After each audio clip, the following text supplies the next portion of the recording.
En un punt perdut de Faerun hi havia un castell aïllat del món. Allà, una noia i la seva mare feien la seva pacífica vida, fins que de sobte tot va canviar. Aquella noia va descobrir que la seva mare, Milura, no era qui deia ser, ni tan sols era la seva mare de veritat. Un munt de preguntes van envair el seu cap. Per què li havia amagat? Per què enganyar-la? Què és el que havia passat realment? Qui era ella? Davant d'això, va decidir marxar.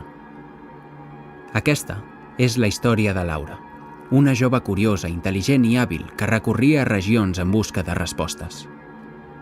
Una noia que va aprendre a passar desapercebuda i a sobreviure amb el poc que tenia. Fins que un dia va ser capturada per un grup de Drow. Benvinguda al grup, Aura. I ara, a dormir.